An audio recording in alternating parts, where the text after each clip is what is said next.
The problem is the way we think about success and the way we think about failure. For Muslims, it's supposed to be different. All human beings can see it a certain way, that's fine. They have the apparent view of success and failure. But us, Muslims, Allah has given us clearer glasses. And once you look at reality through these glasses, you see something other people cannot see. You see something other people cannot see. So when you put those glasses on, then you start thinking about the Book of Allah and you realize that one of the most beautiful, captivating, magnificent homes that was ever built was the castle of Fir'aun. It was one of the most amazing homes ever built. And if our bus was driving by the castle of Fir'aun and he was walking into his house and I asked my Muslim children, is that successful? Is that guy successful? What would their answer be? Fir'aun is not successful. He's one of the worst losers in all of human history. Isn't that the case? What was the second kind of person we ran into? There was one guy walking into a mansion. What was the other guy? He was a homeless guy. Okay. Ibrahim alayhi salam was kicked out of his house.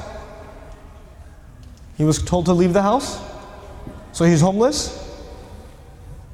Well, was he successful? He was. Actually, he's one of the most successful human beings that ever lived. Now the Quran is teaching me that a homeless man is successful and an incredibly wealthy man is what? A failure. You know what the Quran is teaching me? The Quran is teaching me that success has nothing to do with wealth.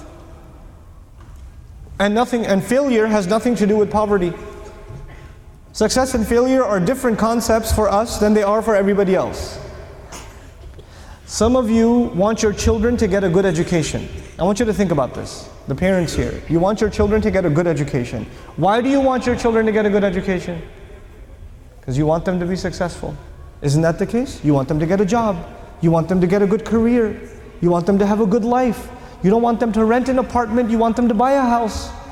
You want them to go into a good paying profession. You want them to become a lawyer or a doctor. You want them to become an engineer.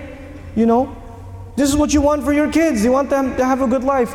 Now tell me, sometimes we send our children to school and we send them to a different country or we send them to a different state or a different city.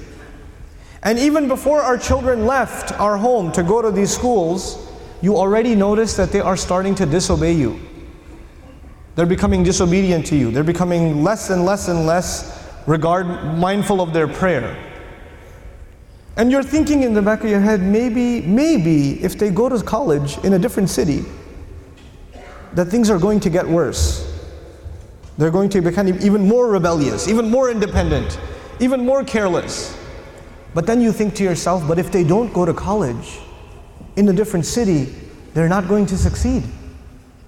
They're not going to succeed. So you know what most parents do? What decision they make?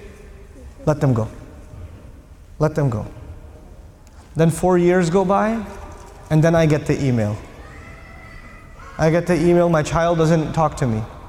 My child wants nothing to do with me. My child has run off and married a non-Muslim.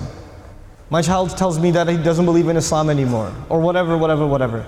That didn't happen overnight. That process began a long time ago.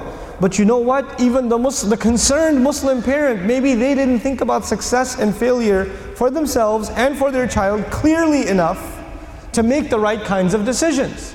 Because in their head, so long as they graduate from college, they must be what? Successful. The price was too high. The price was not just the tuition. That's not the only, you didn't just pay tuition. You paid the price of guidance in some cases. That's a too high a price to pay. There's a lot of serious things for us to think about as families when we make our decisions. So this was just an example to give you, just about the concept of success and failure, how the way we look at it from the lens of Iman, from the lens of the Quran, then our view changes. We can't think of it the same way as everybody else anymore. Now I want to come to you to the example that I've been thinking